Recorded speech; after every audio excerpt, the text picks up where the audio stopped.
اعوذ باللہ من الشیطان الرجیم بسم اللہ الرحمن الرحیم اللہم صلی علی محمد وآل محمد وعجل فرج آل محمد ولا ندعم۔ تمام مومنین کو یا علی مدد والسلام علیکم ورحمۃ اللہ وبرکاتہ۔ سامعین گرامی قدر، حال ہی میں ایک بہت زیادہ وائرل ویڈیو ہے جس پر بہت سے مومنین نے مجھے انسسٹ کیا کہ شاہ جی ایک ڈرامہ جسے مناظرے کا نام دیا جا رہا ہے، ایک ڈرامہ ہے جسے بہت زیادہ پروموٹ بھی کیا گیا، جس میں ثابت یہ کرنے کی کوشش کی گئی ہے کہ ایک ناسبی نے کچھ شیعوں سے بحث کی ہے اور انہیں باقاعدہ ناسبی کر دیا۔ اور آج کا دن امام جواد صلوات اللہ علیہ کی آمد، مومنین کو بہت مبارک، ایضاً ان کے وارث صاحب العصر والزمان صلوات اللہ علیہ عجل اللہ تعالی فرج الشریف کو بھی دل کی گہرائیوں سے مبارک۔ تو ہم نے سامعین اسی دن کا انتخاب کیا کہ میں نے کہا چلیں جب خوشیوں کے دن ہیں تو ناسبیوں کو بھی تھوڑی خوشی دی جائے اس معاملے میں۔ وقت ضائع کیے بغیر چلتے ہیں اس ویڈیو کی طرف، اور میں پہلے بتا دوں اٹس اے فیک ویڈیو، نہ تو اس میں کوئی شیعوں سے بحث ہوئی ہے اور نہ ہی یہ کوئی مناظرہ تھا۔ ہم آپ ویڈیو دیکھیں گے انشاءاللہ تبارک و تعالیٰ، آپ کو پتہ چل جائے گا جو سستی ایکٹنگ کی ہے ان حضرات نے۔ ہیو اے لک۔ دمادم مست کلندر صدیق دا پہلا نمبر، صدیق دا پہلا نمبر، صدیق دا پہلا۔ یہ غلط نہیں پڑھ رہا، اس کو روکو میں۔ ادھر آنا مولوی صاحب۔ جی بھائی جان۔ مولوی صاحب ابھی جو آپ پڑھ رہے تھے یہ بالکل غلط پڑھ رہے ہو آپ۔ نہیں میں بالکل ٹھیک پڑھ رہا ہوں، آپ کو اس میں کیا غلط لگ رہا ہے؟ یہی جو آپ پڑھ رہے ہو کہ صدیق کا پہلا نمبر ہے، یہ غلط ہے۔ پہلا نمبر تو مولا علی کا ہے۔ آپ نے وہ قوالی نہیں سنی، دمادم مست کلندر علی دا پہلا نمبر؟ لوگ اپنی بات کو ثابت کرنے کے لیے نا قرآن و حدیث سے دلیل دیتے ہیں۔ پہلا بندہ دیکھا ہے جو قوالی سے دلیل دے رہا ہے۔ میرے بھائی یہ تو میں نے ویسے ہی ایک بات کی ہے، لیکن اگر دلائل کی بات ہے تو مجھے یہ بتائیں، خیبر کے موقع پر رسول پاک نے یہ نہیں فرمایا تھا کہ کل میں جھنڈا اس کو دوں گا جس کے ہاتھ میں اللہ تعالیٰ نے فتح لکھی ہے؟ وہاں تو سب صحابہ تھے، جھنڈا کس کو دیا گیا؟ مولا علی کو۔ ہاں جی بالکل ٹھیک کہہ رہا ہے یہ۔ تو کیا اس سے یہ ثابت ہو گیا کہ علی کا پہلا نمبر؟ میرے بھائی پھر وہ حدیث کہاں جائے گی جو نبی پاک صلی اللہ تعالیٰ علیہ وسلم نے فرمایا کہ اگر میرے بعد کوئی نبی ہوتا تو وہ عمر ہوتا، تو کیا یوں حضرت عمر کا پہلا نمبر ہو گیا؟ نہیں بھائی، پہلا نمبر صدیق اکبر کا ہے۔ ہر صحابی کی اپنی فضیلت ہے، اور میں کوئی معاذ اللہ حضرت علی کی شان میں کمی نہیں کر رہا، ان کا بھی بڑا مقام ہے۔ میں بھی تو یہی کہہ رہا ہوں، حضرت علی شیر خدا داماد رسول ہیں، اور ان کو چوتھے نمبر پہ رکھنے سے ان کی شان میں گستاخی نہیں ہوگی؟ اگر یہ بات ہے تو یہ بتائیں ہمارے نبی صلی اللہ تعالی وسلم کا نبیوں میں کون سا نمبر ہے؟ آخری نبی ہیں، خاتم النبیین ہیں۔ تو کیا اس سے ان کی فضیلت میں کوئی کمی ہوئی ہے؟ نہیں، وہ تو تمام انبیاء کے سردار ہیں، سب نبیوں سے افضل ہیں وہ۔ شکر ہے آپ کے شبہات ختم ہوئے، اب آپ صدیق اکبر کا پہلا نمبر مانتے ہیں؟ جی بھائی۔ ایک منٹ اسد ہے، لیکن بھائی جان وہ باغ فدق والا مسئلہ، اس کے بارے میں آپ کیا کہیں گے؟ بیبی کا وقت کیوں نہیں دیا تھا انہوں نے؟ اچھا، اب میں سمجھا۔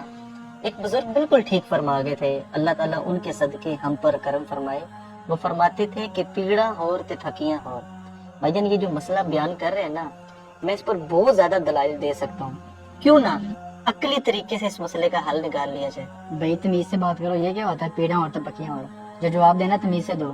میرے بھائی اتنا گرم کیوں ہو رہے ہیں؟ دے رہے ہیں جواب آپ کو۔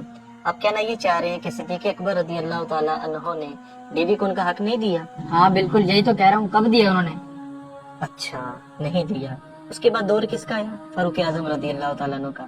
آپ نے بھی نہیں نہ دیا؟ ہاں انہوں نے بھی نہیں دیا۔ انہوں نے بھی نہیں دیا۔ اس کے بعد دور آیا عثمان غنی رضی اللہ تعالیٰ عنہ کا، انہوں نے بھی نہیں نہ دیا ہوگا؟ تو نہیں دیا نا انہوں نے بھی؟ اچھا انہوں نے بھی نہیں دیا۔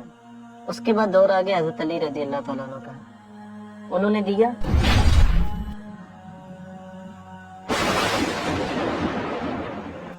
نہیں بھائی جان۔ تو میرے بھائی آپ کن چکروں میں پڑے ہوئے ہیں؟ کیوں صحابہ کی شان میں بے ادبیاں کر رہے ہیں؟ حضرت ابوبکر صدیق رضی اللہ تعالیٰ عنہ کے پاس بیوی تشریف لائی تو آپ نے ان کا حق نہیں دیا۔ پھر فاروق اعظم کا دور آیا، آپ نے بھی ان کا حق نہیں دیا۔ پھر عثمان غنی کا بھی دور آیا، آپ نے ان کا حق نہیں دیا۔ مجھے یہ بتائیں اس دوران مولا علی کہاں پر تھے؟ کیا آپ کو ان کی شجاعت پر، ان کی بہادری پر کوئی شک ہے؟ کیا آپ اس بات کو مان سکتے ہیں کہ حضرت علی رضی اللہ تعالیٰ عنہ کے سامنے کوئی ناحق فیصلہ ہو رہا تو آپ خاموش رہیں؟ نہیں بھائی۔ میرے بھائی صدیق اکبر رضی اللہ تعالیٰ عنہ کے پاس جب بی بی تشریف لائی تھی تو آپ نے آگے انہیں نبی پاک صلی اللہ تعالیٰ علیہ وسلم کا فرمان سنا دیا تھا، جس کا خلاصہ یہ بنتا ہے کہ انبیاء اور ان کے اہل خانہ کے لیے یہ دنیاوی مال نہیں ہوتا، یہ دنیاوی زمینیں ان کے لیے نہیں ہوتی، ان کا سب کچھ آخرت کے لیے ہوتا ہے۔ اس لیے مولا علی رضی اللہ تعالیٰ عنہ خاموش رہے، کیونکہ آپ کو پتہ تھا کہ صدیق اکبر رضی اللہ تعالیٰ عنہ حق پر ہے۔ پیارے بھائی، آپ نے ہمارے سارے شبہات ختم کر دیے ہیں، اب مجھے کسی قسم کا کوئی ڈاؤٹ نہیں ہے، اور آپ ٹھیک کہہ رہے ہیں، اسلام نے جس کسی کو جو مقام دیا ہوا ہے ہمیں وہ تسلیم کر لینا چاہیے، اپنی منمانیاں نہیں کرنی چاہیے۔ قرآنی آیات اور احادیث سے ثابت ہے کہ صدیق اکبر رضی اللہ تعالی عنہ انبیاء کے بعد کائنات میں سب سے افضل ہے۔ رسول اللہ صلی اللہ تعالی علیہ وسلم نے فرمایا، مجھ پر جس کسی کا احسان تھا میں نے اس کا بدلہ چکا دیا، مگر ابو بکر کے مجھ پر اتنے احسانات ہیں جن کا بدلہ اللہ پاک روز قیامت ہی عطا فرمائے گا۔ پیارے دوستو، اگر آپ کو ہمارا یہ میسیج پسند آیا اسے شیئر کیجیے اور ہمارے پیج دانی بھائی کو ضرور فالو کر لیجیے۔ بہت شکریہ۔ جی سامعین محتشم، ڈیفینیٹلی آپ نے ویڈیو دیکھ لی ہے، ماشاءاللہ بڑی اچھی سستی ایکٹنگ کی ہے یہ مولوی نے۔ میں لٹرلی ویڈیو دیکھ کے ہنس رہا تھا کہ اس جاہل کو میں کیا جواب دوں، وہی اپنے بزرگوں کے رٹے ہوئے ڈائلاگس، پیڑاں ہوں اور تھے پھکیاں، اور سیم وہی اعتراض جس کا ہم مستقل کئی سالوں سے جواب دیتے آ رہے ہیں، اور فقیر سے پہلے بھی، بلکہ میری پیدائش سے بھی پہلے علماء پاکستان نے باقاعدہ اس موضوع پر نواسب کو منہ توڑ جوابات بھی دیے ہیں، انہیں مناظروں میں شکست بھی دی ہے، تحریری طور پر، تقریری طور پر، ہر لحاظ سے ان کا پورا مکو ٹھپا ہے الحمدللہ شیعان اہل بیت نے صلوات اللہ علیہ۔ تو سامعین گرامی قدر، یہ اللہ جانے انہوں نے ان سوالوں سے نکالنا کیا ہے، مجھے تو یہ سمجھ نہیں آتا ہے۔ سب سے پہلی بات کہ ویڈیو کے اندر جو اس نے کہا کہ جی کیا آپ نے یہ حدیث نہیں سنی کہ میرے بعد اگر کوئی نبی ہوتا تو عمر ہوتا۔ اول تو ہم اس کے رد پہ پہلے بھی ویڈیوز بنا چکے ہیں اور دلائل دے چکے ہیں، لیکن پھر بھی یہ حدیث بالکل فٹ ان بیٹھتی ہی نہیں ہے، کیونکہ اس نسبت کا ڈائریکٹ جو متواتر درجے کی روایت ہے وہاں پہ انطباق ہے جہاں پہ امیر المومنین صلوات اللہ علیہ کی ذات کو رسول اللہ صلی اللہ علیہ وسلم نے اپنا موضوع گفتگو بنایا تھا۔ کیسے؟ یا علی انت منی بمنزلت ہارون من موسیٰ الا انہ لا نبی بعدی، یہ اس کی تائید میں ہے۔ اور اس حدیث متواتر کے تھرو جو عبارت ہم پیش کر رہے ہیں الحمدللہ اس کی صحت بھی آپ کے سامنے واضح ہو جائے گی۔ یہ میرے پاس اس وقت موجود ہے، ان کے امیر کبیر علی حمدانی حنفی، ان کی کتاب مودۃ فی القربہ، المودۃ فی القربہ میں صفحہ نمبر 111 میں اس باب کی حدیث نمبر 2 ہے، جس میں واضح انس بن مالک رسالت پناہ صلی اللہ علیہ وسلم سے روایت کرتے ہیں کہ لو کان بعدی نبی لکان علی صلوات اللہ علیہ، اگر میرے بعد کوئی نبی ہوتا تو علی ہوتا صلوات اللہ علیہ۔ یہ انہی کے گھر الحمدللہ یہ حدیث موجود تھی، لیکن انہیں پتہ نہیں ہے۔ اور آگے بات سامعین گرامی قدر، حضرت عمر والی روایت کی تو وہ بخاری میں، اور بخاری کو ہم کچھ نہیں سمجھتے الحمدللہ، وہ کوئی شیعہ کتاب نہیں ہے۔ اگر آپ کو یہ حدیث منوانی ہے تو شیعہ کتاب سے معتبر سند کے ساتھ ہمارے سامنے لے کر آئیں۔ اول تو معتبر تو بہت دور کی بات ہے، سند بھی بہت دور کی بات ہے، پہلے تو اس کا حوالے ہی پیش کر دیں، چلیں متقدمین میں نہ صحیح متاخرین کا کوئی پیش کر دیں۔ اب اللہ جانے یہ بیچارے یہ علمی یتیم مولوی اور سستے ایکٹر کو یہ متقدمین، متوسطین، متاخرین، معاصرین کی اصطلاح کا کوئی علم ہے بھی یا نہیں۔ اور دوسرا سب سے بڑا ڈرامہ نعوذ باللہ من ذالک، جی قرآن سے اور حدیث سے یہ بات ثابت ہے کہ افضل البشر بعد از انبیاء نعوذ باللہ من ذالک وہ حضرت ابو بکر ہیں۔ جی ماشاءاللہ کیا بات ہے۔ میں اس ناسبی ڈرامے باز سستے ایکٹر مولوی کے تھرو سب ناسبیوں کو یہ کھلا چیلنج دیتا ہوں کہ نبی صلی اللہ علیہ وسلم کے بعد افضل ترین بشر ہونا تو بہت دور کی بات ہے، انہیں قرآن و حدیث سے خلیفہ برحق ثابت کر کے دکھاؤ، ان کی خلافت ہی باطل ہے، انہیں خلیفہ برحق ثابت کر کے دکھاؤ، اور تمہارے اپنے اصول و ضوابط پر خلافت ابو بکر باطل ہے، قرآن کے خلاف ہے، بالکل باطل ہے۔ میں اس کی دلیل دیتا چلوں۔ سورہ بقرہ میں آیت نمبر 30 میں اللہ تبارک و تعالیٰ نے جو ارشاد فرمایا، بسم اللہ الرحمن الرحیم، انی جاعل فی الارض خلیفہ اس آیت کے بارے میں سامعین یہ ان کے امام قرطبی کی تفسیر قرطبی جلد نمبر اول میرے پاس موجود ہے، صفحہ نمبر 278 پہ مسئلہ نمبر 4 میں وہ بالکل واضح کہتے ہیں یہ آیت امام اور خلیفہ قائم کرنے میں اصل ہے. کیا ہے؟ اصل. ٹھیک ہے جی سامعین، جو آیت شریفہ اور اس کی تفسیر انہی کے گھر سے ہم نے پیش کی. اصل یہ اس کی جمع اصول. الحمدللہ انہوں نے اپنے ہی اصول کو یا تو باطل قرار دے دیا خلیفہ اور امام کے تعین میں، یا پھر حضرت ابوبکر کی خلافت کے اوپر الحمدللہ نص تو یہ رکھتے نہیں ہیں. تو یہاں بات پھر پھنسنے والی آ گئی. میں وہی کہہ رہا ہوں کہ افضل البشر بعد از انبیاء ہونا تو بہت دور کی بات ہے، ان کی خلافت کو پہلے برحق ثابت کرو. خیر، اب حدیث کی باری آئی. تو یہ سامعین اس وقت میرے پاس کتاب موجود ہے ان کے امام ابراہیم جوینیہ خراسانی کی فرائض السمتین، اور اس میں صفحہ نمبر 35 پہ مولا علی کے بارے میں بالکل واضح رسالت طنا صلی اللہ علیہ وسلم کی حدیث ہے، ہوا وسیع و خلیفتی علی اہلی و امتی. اللہ اکبر. مولا علی صلوات اللہ علیہ نہ صرف امت رسول صلی اللہ علیہ وسلم پر خلیفہ ہیں بلکہ علی اہلی، یہ اہل بیت پر بھی خلیفہ ہیں حیدر کرار. یہ ان کے امام ابراہیم جوینیہ خراسانی نے واضح حدیث نقل کی ہے فرائض السمتین میں. اور بھی بڑی کتابوں میں سامعین گرامی قدر، اور بھی بڑی کتابوں میں ہے، اور صحیح اور حسن سند کے ساتھ یہ عبارت موجود ہے انسا خلیفتی کے الفاظ کے ساتھ کہ یا علی آپ میرے بعد خلیفہ ہیں. اور بھی بڑی کتابوں میں ہے. امام ابن ابی عاصم نے بھی اسے روایت کی ہے، اور ناصر الدین البانی اس کی صحت کے قائل تھے. یعنی کہ الغرض اس پہ صحت کے لحاظ سے بھی بات کی جائے تو اور بھی معاملات ہیں. یہ انہی دلائل کا جواب دے تو بڑی بات ہے. اب سامعین گرامی قدر، سب سے مزے کی بات تو یہ ہے انہی کے گھر کے دو بڑے محقق علماء، انہوں نے باقاعدہ یہ افضلیت کا جو مسئلہ ہے، یہ ساری جو ڈرامے بازی انہوں نے رکھی ہے، اس کے رد پہ ضخیم کتابیں لکھی ہیں. جیسے علامہ قاری ظہور احمد فیضی، ان کی کتاب یہ حقیقت التفضیل، انہوں نے تفصیل کے ساتھ اس ساری بوگس بات کا رد کی ہے کہ یہ جو خلفاء کو مولا علی پر نعوذ باللہ من ذالک یہ فضیلت دیتے ہیں. پھر سامعین گرامی قدر، ایک معرکۃ الآراء کتاب ہمارے عزیز جناب دکتور محمد صداقت علی فریدی حافظ اللہ تعالی، ان کی کتاب انوار الثقلین علی رد مطلع القمرین، انہوں نے بھی تفصیل کے ساتھ یہ احمد رضا خان بریلوی، کیونکہ یہ شکل سے بریلوی لگ رہا تھا لہٰذا میں نے وہ عبارت پیش کی جو بریلویوں کی منجی ٹھوکے یہاں پہ. یہ انوار الثقلین علی رد مطلع القمرین، مطلع القمرین یہ احمد رضا بریلوی صاحب کی کتاب تھی. خلفاء کو مولا علی سے افضل نعوذ باللہ من ذالک ثابت کرنے کی کوشش کی تھی، اور اس کا مکو ٹھپ دیا. الحمدللہ پوری کتاب لکھی گئی اس کے رد پہ. پھر سامعین گرامی قدر، ایک بڑی ہی مزے کی بات اور ایک بڑی ہی عجیب بات، لٹرلی آپ کو شوق لگے گا. ان کے یہاں افضلیت حضرت ابوبکر کا مطلب یہ نہیں کہ حضرت ابوبکر نبی صلی اللہ علیہ وسلم کے بعد سب سے افضل ہیں اور خلیفہ برحق ہیں. یہ حضرت ابوبکر کو ڈائریکٹ نبی مانتے ہیں. میں دلیل دوں گا اس پہ اور واضح نبی ہونے کے الفاظ دکھاؤں گا.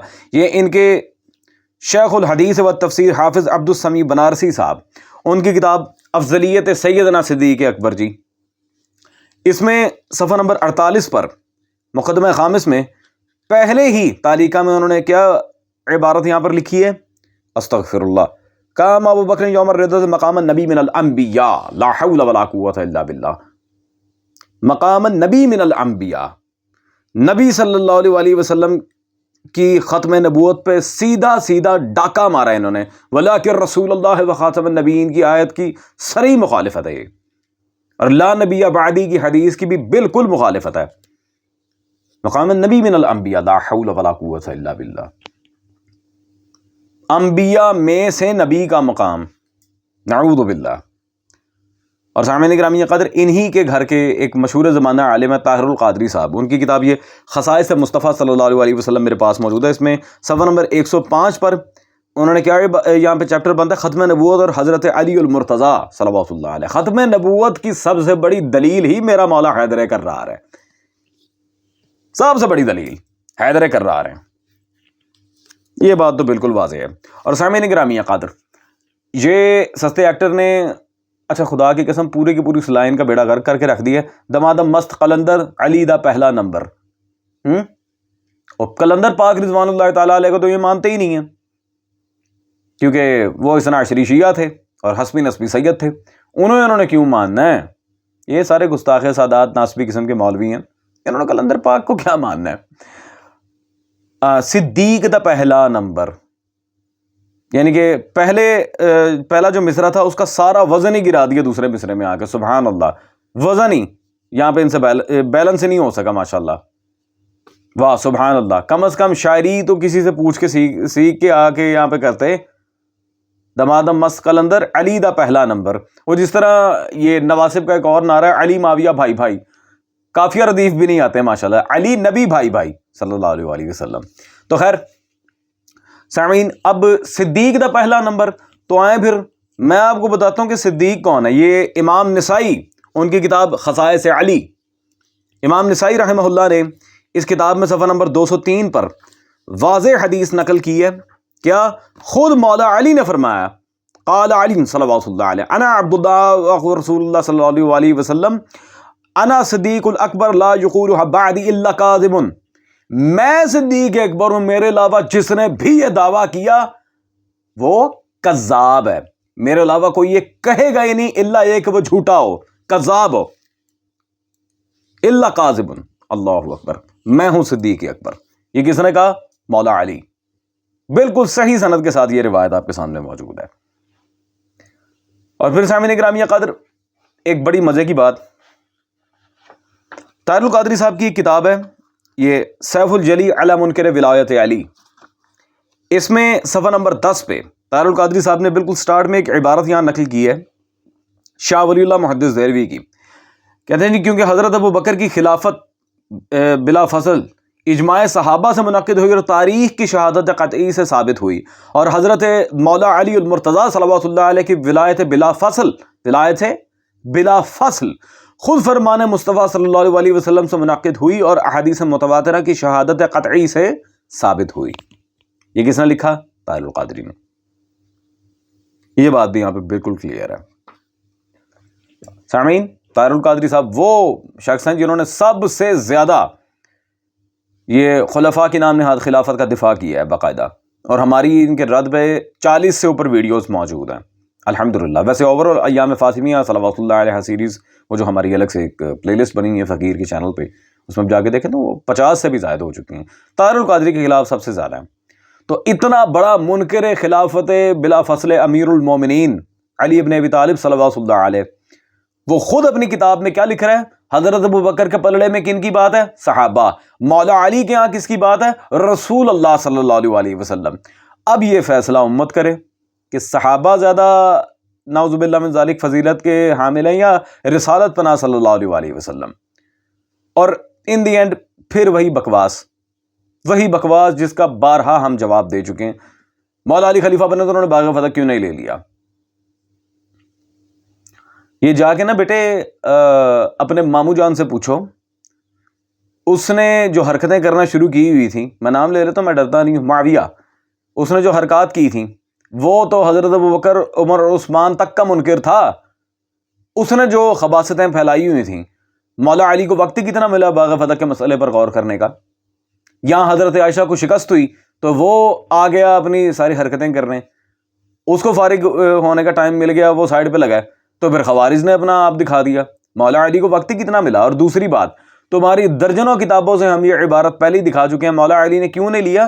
کیونکہ حضرت عثمان نے اپنے پلوجے مروان کے نام کر دیا تھا۔ ذرا ہوش کے ناخن لو اور اپنے آئمہ تاریخ اور سیر المغازی کو پڑھو، بلکہ تمہارے آئمہ حدیث تک نے یہ روایت نقل کی ہے، ٹھیک ہے جی؟ وہ حضرت عثمان نے اپنے پلوجے مروان کے نام کیے ہوئے تھے، جا کے اسے پڑھو۔ خیر بوگس ہے، بکواس بات ہے، اس پہ بہت دفعہ ہم جواب دے چکے ہیں۔ اور سب سے بڑی بات، مولا علی جب خلیفہ ہوئے ہیں، مولا علی نے یہ آتے ہی، پھر مولا علی اگر ان کی خلافت کو برحق سمجھتے تھے تو مولا علی کو آتے ہی سب سے پہلے یہ کہنا چاہیے تھا کہ بالکل وہ بات ٹھیک تھی کہ رسول صلی اللہ علیہ وسلم کا وارث ہی کوئی نہیں ہے، سب سے پہلی بات۔ حالانکہ اس کا رد خطبہ شکشکیہ ہے جو صحیح سند کے ساتھ ثابت ہے الحمدللہ۔ خیر اس پہ ہم آلریڈی ویڈیو بھی ریکارڈ کروا چکے ہیں خطبہ شکشکیہ کی اسنادی حیثیت اور توثیق پر، وہ ایک الگ فیکٹر ہے۔ سامعین گرامی قدر، میں نے جیسے کہ کہا تھا کہ مولا علی نے آ کے ان کے کسی بھی اصول کو آن نہیں کیا، اور امیر المومنین کے بارے میں یہ کہنا کہ وہ ان کی خلافت کے معتقد تھے، تو یہ میرے پاس موجود ہے جی ملا علی قاری کی شرح فقہ اکبر، ان کے امام اعظم امام ابو حنیفہ کی فقہ اکبر کی شرح صفحہ نمبر 149 پہ عبد الرحمن بن عوف جن کے نزدیک عشرہ مبشرہ میں سے ہیں، نام نہاد حدیث، کہتے ہیں جی انہوں نے حضرت عثمان و علی صلوات اللہ علیہ میں سے ہر ایک کو فرمایا تھا کہ میں آپ کو اس شرط پر ترجیح دیتا ہوں کہ آپ قرآن و سنت و شیخین کی سیرت پر فیصلہ کریں گے۔ حضرت علی نے ان دونوں کی تقلید کرنے سے انکار کر دیا، اور حضرت عثمان مان کے ظاہری بات ہے، وہ جوڑی دار تھے، انہوں نے ماننا ہی تھا، ہاں جی، مولا علی نے انکار کر دیا۔ سامعین گرامیہ قدر، تو جو حیدر کرار صلوات اللہ علیہ ان کے طریقے کو اختیار کرنے تک کو صحیح نہیں سمجھتے، وہ ان کے اصول پہ حکومت کریں گے؟ کیا جہالت ہے، کیا بکواس ہے۔ مولا علی نے کب اس بات کی تصدیق کی تھی کہ رسول کا کوئی وارث نہیں ہوتا؟ تو خیر جہالت ہے سامعین گرامیہ قدر، بالکل جہالت ہے۔ اپنے پاس سے کسی بھی بات کو یہ لگا دینا، پھر بھاگتے پھرنا کہ دیکھیں جی چونکہ سیدنا علی نے فتح واپس نہیں لیا تو پھر وہ جی ان کی خلافت ان کا برحق ہونا ثابت ہو گیا۔ کوئی علمی بات کرو، کوئی قد کاٹ والی بات کرو، کیا کچیاں مارتے ہو آگے۔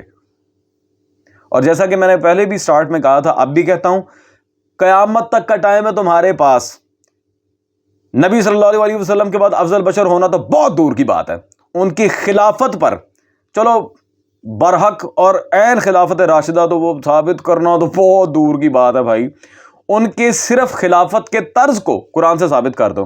قرآن میں تو اللہ کہہ رہا ہے میں خلیفہ بناتا ہوں، اور ایک جگہ نہیں درجنوں جگہ کہا ہے، ان کی صرف خلافت کے طرز کو قرآن سے ثابت کر دو، چلو میں پھر چھوٹ دے رہا ہوں، میں خلیفہ راشد یا برحق نہیں کہہ رہا، صرف ان کے طریقے پہ کہیں کسی لحاظ سے قرآن سے استدلال کرنے کے کسی بھی طریقے سے، عبارت النص، دلالت النص، اشارت النص، اقتضاء النص، کسی ایک طریقے سے، اشارتاً، تمثیلاً، کہیں بھی کوئی ایک طرز موجود ہو، جس طرح انہوں نے ووٹ لے کے خلافت حاصل کی تھی، تکا سٹارٹ، من اللہ خلیفہ نہیں تھے وہ، کوئی ایک جگہ دکھا دو کہ اللہ نے یہ ڈھیل دی ہو کہ حاکم کا تعین اپنی مرضی سے کرو، ورنہ الحمدللہ قرآن و حدیث ہے، ہم مولا علی کو خلیفہ بلا فصل ثابت کر چکے۔ تو یہ بچکانی حرکتیں چھوڑ دو، کچیاں مارنا چھوڑ دو، اردو بولی نہیں جا رہی تھی ماشاءاللہ سے وہاں پہ، اور ڈائلاگ بھی ماشاءاللہ رٹے مار کے پھر غلط بولے، بار الہ یہ نالائکی کی حد دیکھ لیں آپ۔ خیر سامعین گرامیہ قدر، دیٹس آل۔ اگر تو واقعی ان میں عقل ہوگی تو دوبارہ اس طرح کی حرکت کبھی نہیں کریں گے، جانے یا علی۔